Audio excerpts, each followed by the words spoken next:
balik lagi bareng gue Rizal. Kali ini cerita film akan menceritakan alur film berjudul Halahal. Dr. Shiv kini mempunyai anak seorang calon dokter bernama Chana. Chana, anak yang pintar, terbukti dia menduduki ranking 1 di hasil tes masuk kampus kedokteran. Sebelum masuk ke ceritanya, Mimin sapa dulu nih warga yang hadir kemarin. Ada Abdul Mohit 1709, Putri Zian 11, Burhanuddin Muklis C2D, EY 954, Eji Ciuzel GK3JL.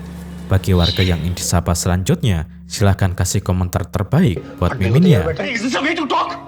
Inilah Dr. Shiv yang kini mendapati anaknya tewas terbakar. Polisi hanya memberikan kesimpulan bahwa Chana mati bundir. Sebagai ayah, Dr. Shiv mulai menyelidiki sebab kematian anaknya itu, dan investigasi Dr. Shiv pun dimulai. But if I lay down and I play dead and I stay dead, baby you'll get sick of being the monster out of my head, under my bed, think you're something out of my night. I'm sorry. Hasil tes sudah keluar. Chana menduduki posisi 1 di negara bagian dan dia masuk kedokteran di Ghaziat Medical College. Chana mempunyai kekasih bernama Aziz. Aziz masih belajar di Aceh Academy, semacam bimbel untuk masuk ke kuliah-kuliah ke kedokteran. Chana adalah seniornya Aziz. Scene awal ini memperlihatkan Chana sedang memohon kepada Aziz untuk mengembalikan flash disknya karena isinya adalah rahasia penting. Chana berlari mengejar Aziz. Aziz berusaha kabur dengan flash disk itu. Di belakang mereka ada banyak preman yang sedang mengejar, tapi tidak jelas preman itu mengejar Chana atau Aziz. Aziz kemudian menyeberang jalan dan berhasil lolos. Chana terus mengikuti Aziz.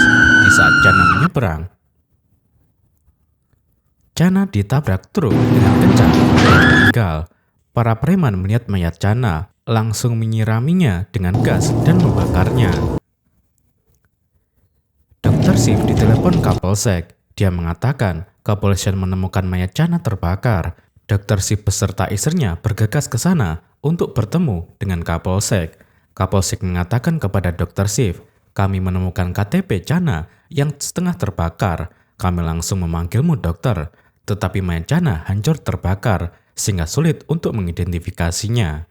Dr. Shiv menangis terseduh-seduh. Dr. Shiv meminta laporan otopsi, tetapi Kapolsek baru bisa mendapatkan laporan otopsi setelah 2 hari. Sontak Dr. Shiv marah karena Kapolsek memutuskan Chana bundir tanpa otopsi terlebih dahulu. Dr. Shiv mengatakan, "Bapak ini punya pikiran nggak sih? Anda bilang menemukan mayat Chana di jalan raya yang jaraknya 12 km dari kampus. Lalu untuk apa Chana berjalan 12 km hanya untuk bundir dengan membakar diri? Saya tidak yakin Chana bundir." Kapolsek mendapatkan kabar ada saksi di Hotel Highway. Kapolsek segera meluncur ke sana, tetapi Kures sudah sampai di TKP terlebih dahulu karena Kures mau memeras saksi. Kures menginterogasi saksi dan ternyata saksi tidak tahu apa-apa tentang Chana. Saksi adalah mahasiswa bernama Sajar, tapi di TKP namanya tertulis Nazin. Kures bertanya kenapa beda namanya. Sajar menjawab, itu kelas pembinaan untuk mengerjakan ujian masuk siswa bernama Nazin di AC Academy agar lolos di Ghaziat Medical College. Artinya Sajar ini joki. Kures langsung memeras 20 juta ke mahasiswa joki itu karena takut si mahasiswa joki itu akhirnya memberi Kures uang. Kampus Chana, Ghaziabad Medical College mengadakan acara untuk menyampaikan duka kepada keluarga Chana. Acara ini dipimpin langsung oleh rektor dan Profesor Manis. Di sana ada Dr. Shiv yang datang jauh-jauh dari rumahnya dari luar kota. Pak Rektor mengatakan Chana adalah mahasiswa terbaik. Pihak Ghaziabad Medical College sangat kehilangan sosok Chana. Setelah acara selesai, Dr. Shiv keluar ruangan dan melihat ada foto besar Chana yang sedang dimaki-maki oleh seorang mahasiswi. Kemudian Dr. Shiv menemui Manoj. Manoj memberikan buku tabungan Chana kepada Dr. Shiv. Lalu Dr. Shiv pergi ke bank untuk menutup buku tabungan Chana dan Dr. Shiv kaget. Ternyata tabungan Chana berjumlah 2,5 miliar rupiah. Dr. Shiv merasa ada yang tidak beres dengan Chana, ada yang tidak beres dengan kematiannya. Dr. Shiv telepon keluarga dan mengatakan akan menyelidiki tentang hal ini. Dia akan tinggal di hotel dan tidak bisa pulang ke rumah beberapa hari ke depan. Dr. Shiv mulai melakukan penyelidikan sendiri. Dia menemui temannya, Chana, yang memaki foto Chana waktu itu. Dr. Shiv ngobrol dan temannya mengatakan, "Aku punya pacar, Pak. Namanya Asis. Ibunya Asis pengen Asis menjadi dokter. Aku dan Asis mendaftar ke Asia Academy. Aku lolos tes, tapi Asis gagal. Asis stres dan mulai menggunakan obat terlarang. Lalu Asis bertemu Chana. Chana membantu Asis melakukan tes masuk ke kedokteran. Kemudian Asis putus denganku. Asis berpacaran dengan Chana. Tapi aku pernah melihat mereka bertengkar hebat karena beberapa hal. Ada sesuatu yang terjadi di antara mereka. Lalu aku mendapatkan berita bahwa Chana meninggal dan Asis menghilang. Lalu Dr. Shiv bertanya kepada temannya Chana itu, apakah Asis membunuh Chana menurutmu?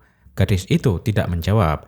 Dr. Shiv pergi menemui Kapolsek dan mengatakan, "Tolong cari Asis. Aku yakin ada hubungan dengan kematian Chana." Tapi Kapolsek mengatakan, "Sudahlah, Chana mati, bundir. Ini laporan otopsinya." Dr. Shiv melihat laporan itu dan ternyata salah karena golongan darah Chana itu A-. Tapi kenapa ditulis di laporan itu A+? Dr. Shiv mengatakan, "Ini salah." Kapolsek membalas, "Ini pasti benar. Yang membuat laporan ini Pak Rektor." Dr. Shiv ngotot, "Tidak Pak, ini salah, saya yakin." Kapolsek dengan sombongnya mengatakan, "Sudahlah, saya tidak peduli, saya capek, saya mau pulang, saya mau tidur." Karena Kapolsek tidak bisa diandalkan, Dr. Shiv akhirnya bertemu dengan Kures. Kures dikenal polisi yang akan melakukan apapun demi uang. Dr. Shiv menceritakan tentang Chana. Dr. Shiv mengatakan, "Polisi mengatakan Chana bundir.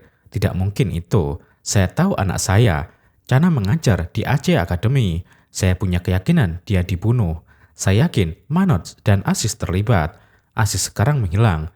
Kures setuju untuk membantu Dr. Shiv. Selain motivasinya karena uang, Kures juga ingin mengusut kasus ini. Dr. Shiv memberikan uang muka 40 juta rupiah kepada Kures untuk membantu penyelidikan ini. Kures tahu Manoj terlibat. Kures bertemu dengan Manoj dan mengancam akan mengusut kasus Chana. Manoj ketakutan dan langsung memberinya uang. Manoj terlihat menelepon rektor dan memberitahukan bahwa Kures mengancam akan mengusut kasus Chana. Dr. Shiv bertemu rektor dan meminta klarifikasi mengenai kesalahan penulisan golongan darah Chana di laporan autopsi. Rektor berbelit-belit dan meyakinkan Dr. Shiv bahwa Chana bundir. Dr. Shiv yakin ada yang ditutup-tutupi dalam tewasnya Chana. Dr. Shiv mengancam rektor untuk segera memberitahu kebenaran atau masalah ini akan diadukan ke MCI. Mungkin kalau di Indonesia seperti ID. Dr. Shiv balik ke hotel. Dia terus melakukan penyelidikan terhadap kematian anaknya. Dr. Shiv ditelepon temannya di MCI untuk mengadukan kasus ini. Tapi temannya justru bilang, "Sudahlah Dr. Shiv, lupakan kasus ini. Gara-gara ini aku dipanggil Pak Menteri dan aku ditangguhkan. Kau harus berhati-hati. Orang-orang yang kau hadapi saat ini sangat kuat." Telepon itu lalu ditutup oleh temannya. Tiba-tiba bel kamar Dr. Shiv berbunyi. Dr. Shiv membuka pintu. Ternyata mereka adalah preman. Preman-preman itu memukul Dr. Shiv. Dr. Shiv semakin yakin ada yang tidak beres dengan kematian Chana. Dr. Shiv dibawa ke rumah sakit. Dr. Shiv dirawat oleh seorang suster di sana. Kures menjenguk Dr. Shiv dan mengatakan, "Aku akan mencari preman-preman itu yang memukuli kau di hotel. Aku bisa mengenali mereka dari CCTV hotel." Kures berhasil menemukan preman-preman itu. Kures membawa preman itu ke kantor polisi, tapi malah dibebaskan oleh Kapolsek. Sore harinya, para preman itu ditemukan tewas di sawah. Kures melihat ini sebagai konspirasi besar. Dia yakin Kapolsek terlibat dan orang-orang kuat ada di belakang ini semua. Dr. Shiv curiga dengan gelagat seorang suster yang merawatnya. Dr. Shiv punya insting. Perawat itu tahu sesuatu tentang Chana karena Chana diotopsi di rumah sakit ini. Dr. Shiv dan Kures bertemu perawat itu. Perawat itu mulai bercerita, "Malam itu saya ada di sana waktu melihat Chana diotopsi. Ada 5 orang Pak di sana. Rektor, dekan, Profesor Manis, anggota DPR, dan Kapolsek. Pak Rektor terlihat sangat marah kepada Manoj karena mayat Chana dibakar tanpa izinnya. Mereka sedang membicarakan flash disk. Flash disk itu dipegang oleh Asis. Rektor memaksa mereka semua untuk menemukan Asis dan flash disk itu. Manus bilang agar masalah ini diberitahukan kepada kakak besar, dan itulah ceritanya. Lantas, siapa kakak besar ini? Dan apa isi flash disk itu? Lalu di mana Aziz? Quresh kenal dengan anggota DPR itu. Dia pergi menemuinya. Anggota DPR itu terlihat sedang enak-enak dengan wanita di dalam mobil. Tanpa basa-basi, Quresh langsung bertanya, "Siapakah kakak besar? Aku tahu kau terlibat dalam kasus Chana. Aku juga ingin dapat bagian." Anggota DPR itu bilang, "Oke, kalau kau mau ikut, tapi kau harus memberikan semua informasi yang Dr. Shiv tahu, karena kita harus menghilangkan jejak Dr. Shiv. Aziz dan flash disk itu harus kita temukan lebih dahulu dari Dr. Shiv." Malam hari, Dr. Shiv mendapatkan email. Ada 5 calon mahasiswa kedokteran yang tewas dalam kecelakaan selama 5 tahun terakhir ini. Email itu dari Aziz. Dr. Shiv dan Quresh mencari Aziz. Dr. Shiv dan Quresh bertemu ibunya Aziz. Ibunya mengatakan Aziz sudah lama menghilang dan saya sudah lapor polisi, tapi polisi tidak menanggapinya. Dr. Shiv curiga dengan ibunya Aziz. Sepertinya ada yang ditutup-tutupi. Dr. Shiv melihat ada obat di rumah ibunya. Dr. Shiv yakin itu obat Aziz. Karena ibunya tidak terlihat sakit, Quresh dan Dr. Shiv menginap di mobil untuk membuntuti ibunya Aziz. Setelah semalaman membuntuti ibunya, Dr. Shiv dan Quresh melihat Aziz dan langsung mengejarnya. Tetapi terlambat, Aziz ditangkap lebih dulu oleh Kapolsek dan dibawa ke rumah sakit. Di tengah perjalanan, Aziz dinyatakan tewas. Karena masalah ini, Quresh ditangguhkan secara sepihak oleh Kapolsek. Quresh yakin Aziz dibunuh waktu perjalanan ke rumah sakit. Quresh kemudian bertemu dengan anggota DPR itu lagi dan meminta anggota DPR itu untuk menceritakan apa yang sebenarnya terjadi. DPR itu mengatakan, di negara kita ini, setiap anak yang lahir orang tuanya menginginkan anaknya menjadi dokter. Ribuan anak ikut tes masuk dan hanya sedikit yang lolos. Lebih banyak yang gagal. Bagi yang gagal, mereka akan melakukan apapun untuk masuk meskipun harus menyogok. Uang sogokan mereka inilah dibagi-bagi kepada universitas, pemerintah, kepolisian, dan orang-orang yang bermain di situ. Ini adalah bisnis besar. Mereka mendapatkan 8 miliar rupiah untuk satu kursi radiologi. Ada 747 kursi di seluruh India untuk radiologi. Jika ada yang mengganggu bisnis ini, pasti akan dibunuh. Aziz sudah mengganggu, makanya dia dibunuh. Kau ditangguhkan karena kau sudah mendahului Kapolsek dalam hal ini.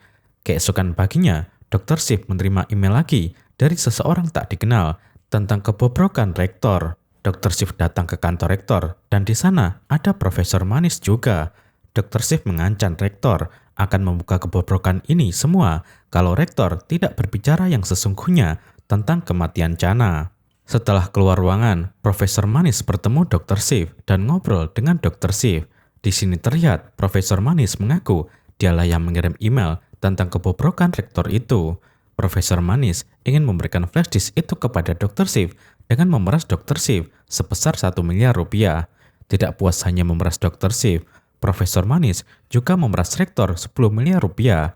Kalau rektor tidak mengirimkan uang itu, Profesor Manis mengancam akan memberikan flash disk itu kepada Dr. Shiv. Dr. Shiv menjual semua asetnya mulai dari klinik, rumah, mobil, dan lain-lain untuk membayar uang tebusan Profesor Manis demi mendapatkan flash disk itu. Setelah mendapatkan uang 1 miliar, Dr. Shiv dan Quresh langsung memberikannya kepada Profesor Manis. Tapi ternyata Profesor Manis menipu dan dia tidak memberikan flash disk itu. Setelah itu, Quresh dan Dr. Shiv kembali ke hotel dan mereka kaget mendapatkan kabar Profesor Manis tewas. Media mengatakan Profesor Manis kecelakaan, tapi Quresh dan Dr. Shiv yakin mereka dibunuh. Mereka yakin yang membunuh Profesor Manis bukan rektor, tapi kakak besar. Mendengar kematian Profesor Manis, perawat itu minta bertemu dengan Dr. Shiv secara 4 mata. Perawat itu akhirnya buka mulut. Dia mengatakan, ada sesuatu yang belum saya kasih tahu ke Bapak. Aku sebenarnya malam itu mengintip kejadian mereka berlima. Mereka berlima sedang ngobrol, dan Profesor Manis tahu aku mengintip. Profesor Manis mengancamku dan menitipkan flash disk itu kepadaku. Perawat itu memberikan flash disk kepada Dr. Shiv yang selama ini dicari semua orang. Quresh sedih melihat Dr. Shiv yang susah payah melakukan ini semua, tapi tak kunjung berhasil. Kures tahu Dr. Shiv sudah menghabiskan seluruh hartanya demi mencari tahu kematian Chana. Kures ingin berubah menjadi polisi yang baik. Selama ini, Kures selalu memeras orang-orang, tapi sekarang Kures ingin membantu Dr. Shiv. Kures mengambil sejumlah uang pribadinya dan diberikan kepada Dr. Shiv. Kures bertemu dengan Manoj dan mengancam Manoj, tapi kali ini Kures tidak meminta uang. Dia minta untuk bertemu langsung dengan kakak besar. Kures dan Dr. Shiv diantar langsung menghadap kakak besar. Kakak besar ngobrol dengan Kures dan Dr. Shiv. Dalam hal ini, Kures lebih berpihak kepada Dr. Shiv. Kures dengan lantang mengatakan kepada kakak besar, "Kau sudah membunuh Chana kan?" Kakak besar marah dan tersinggung. "Jaga mulutmu, kurang ajar kau." Dr. Shiv mengancam kakak besar dengan mengatakan, "Flash disk-nya ada di tanganku. Aku tahu dalang ini semua. Dalamnya adalah wakil presiden, Vijayandir Singh. Aku akan bertemu media besok dan mengungkap ini semua. Aku tidak akan berhenti sampai kalian semua dihukum." Keesokan harinya, banyak media sudah menunggu pernyataan dari Dr. Shiv di lobi hotel. Dr. Shiv berada di kamar hotel, sedang menyiapkan semua dokumen dari flash disk itu. Sedangkan Kures menyembunyikan perawat di suatu tempat, agar bisa memberikan pernyataan juga kepada media. Karena perawat itu adalah saksi utama. Kures sedang melindungi perawat itu. Di saat Dr. Shiv turun ke bawah naik lift, dia dihadang banyak preman.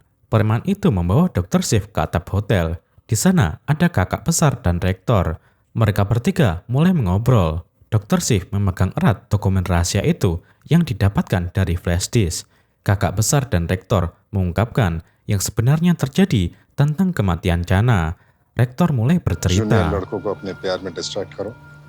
Chana mengajar di AC Academy. Chana adalah agen kami. Chana membuat para juniornya jatuh cinta kepadanya, sehingga malas belajar dan gagal masuk fakultas kedokteran. Sehingga tahun depan, mereka yang gagal akan menyogok dengan uang besar untuk masuk fakultas kedokteran, seperti Asis contohnya. Tahun ini, Chana mendekati Asis dan membuat Asis jatuh cinta kepadanya sampai Asis gagal tes. Tahun depannya, Asis akan menyogok dengan uang yang besar untuk masuk ke fakultas kedokteran. Tetapi Asis mengetahui semua ini dan ingin membongkarnya. Kami berencana membunuh Asis. Kami menyuruh preman itu membunuh Asis. Tapi preman itu malah membunuh Chana dengan truk. Kemudian preman suruhan kami membakarnya. Maka dari itu, aku marah kepada Manoj karena salah membunuh. Nama Chana juga ada dalam daftar yang kau pegang itu. Dr. Shiv menangis sedih mendengar kebenaran ini. Dr. Shiv sedih karena ternyata Chana anaknya adalah seorang penjahat. Chana adalah penipu dan pion utama dalam bisnis kotor ini. Kakak besar mengatakan kepada Dr. Shiv, "Dokter, saya tahu Anda sudah kehilangan semua harta bendamu untuk mencari tahu tentang kematian Chana. Chana sudah banyak jasa kepada kami. Mulai sekarang, apa yang sudah Chana lakukan, kau yang melanjutkan. Setiap siswa yang diterima di Asia Academy, kau akan mendapatkan komisi 10%, dan kita akan membangun rumah sakit atas nama Chana." Para mafia ini berusaha untuk menutup semua jejak. Daripada membunuh Dr. Shiv, lebih baik Dr. Shiv diajak ikut dalam bisnis kotor ini. Para mafia ini menghilangkan semua jejak yang tersisa, seperti Kures dan perawat itu. Kures dan perawat itu dibunuh dan dibuat seakan-akan seperti kecelakaan. Dan film pun berakhir.